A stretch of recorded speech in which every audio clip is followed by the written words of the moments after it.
Welcome back to Mastering Defence Infrastructure, everyone. This is episode 14, Pre-Tender Engagement Strategies. I'm Darian Macy, and as always, I'm joined by Jessica Bottlebrush. Jess, how are you going? Hey Darian, I'm good, thanks. And a big welcome to all our listeners, whether you're a DECnet Pro member working through the 30-week course, or you've just stumbled across us on Spotify or Apple Podcasts, we're glad you're here.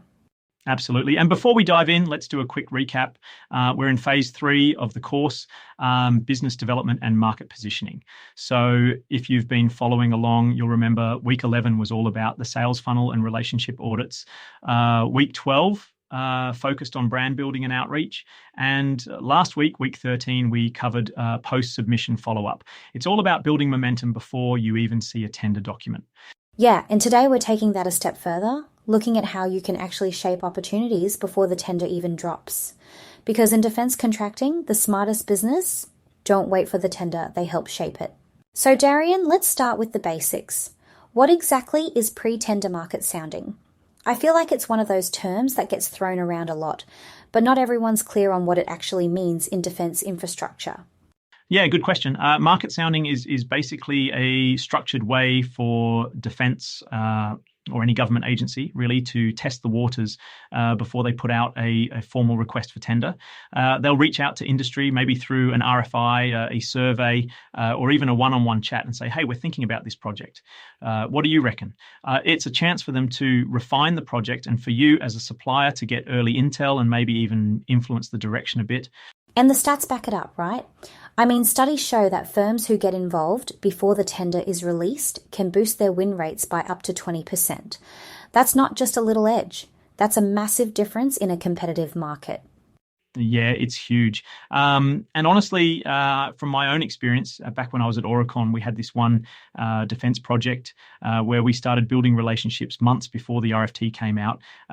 We weren't just another name in the pile when the tender landed. We'd already had conversations, shared a few ideas, and when the time came, we were the team they trusted. That early engagement was the difference. I'm not saying it's a silver bullet, but it's as close as you get in this business. It's that whole don't wait for the starting gun thing, right? If you're already in the room, you're not scrambling to catch up when the race starts. So let's talk about who you actually need to be talking to before the tender. It's not just the obvious defence project sponsor, is it? No, definitely not. You've got the defence sponsors or directors, sure, but also the PMCA consultants, those external project managers who are often drafting the tender docs and shaping the technical requirements. And then there's the end users, like the base facilities managers, and sometimes even the environmental or engineering specialists. It's a bit of a zoo, honestly. Yeah, and finding those people can be a bit of detective work.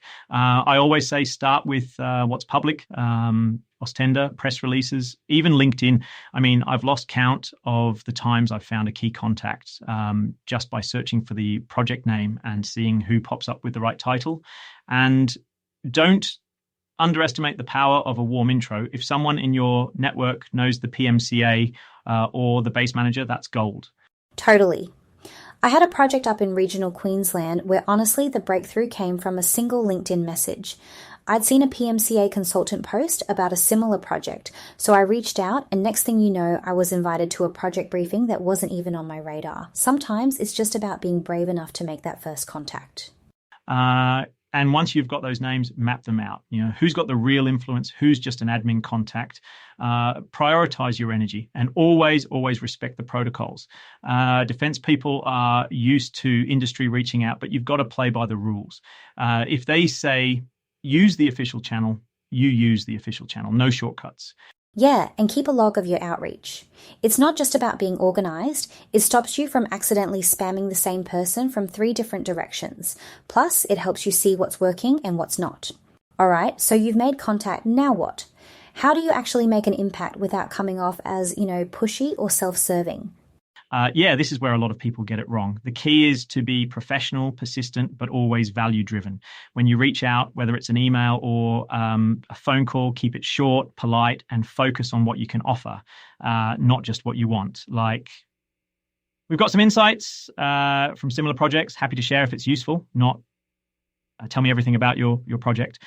And when you get that meeting, whether it's a quick call or a proper sit down, preparation is everything. Know who you're talking to, have your key points ready, but also be ready to listen. I always try to start with an open question like, what are your main priorities for this project? It gets them talking and you can tailor your input to what actually matters to them. Exactly. And it's not about the hard sell. You want to come across as a consultative partner, not a salesperson. Share ideas, but do it tactfully. Have you considered modular construction for this? We've seen it cut on-site time by 30% elsewhere. You're planting seeds, not dictating terms. And always follow up. Send a thank you email, deliver on anything you promised and keep the relationship warm, but don't overdo it. No one likes a pest. And look, the ethical bit is non-negotiable. Influence is fine, but it's got to be above board. No dodgy stuff, no pushing for inside info, and definitely no trying to wire the contract so only you can win. That's a fast track to getting blacklisted. And the Fortress Infrastructure example from the course nails it. They got in early, suggested modular builds and renewable energy integration. And when the RFT finally dropped, those things were in there. Was it all because of them? Maybe not, but they shaped the conversation and were ready to hit the ground running. That's the sweet spot. Help, don't sell, and the sale will come naturally. So, to wrap up, what have we actually learned today? Early engagement isn't just a nice to have, it's a real commercial advantage.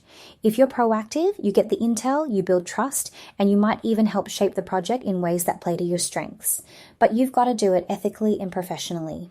Yeah, and for the DeckNet Pro members, now's the time to put this into practice. Have a go at the exercises, draft that outreach email, map your stakeholders, plan your engagement. It's the stuff that separates the reactive from the proactive in this industry. And if you found this episode helpful, share it with your team or anyone else working in defence infrastructure.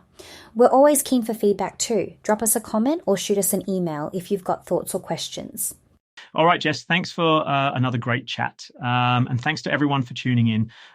We'll be back next time with more on mastering defence infrastructure. Until then, keep shaping those opportunities and good luck out there. See you next time, everyone. Take care.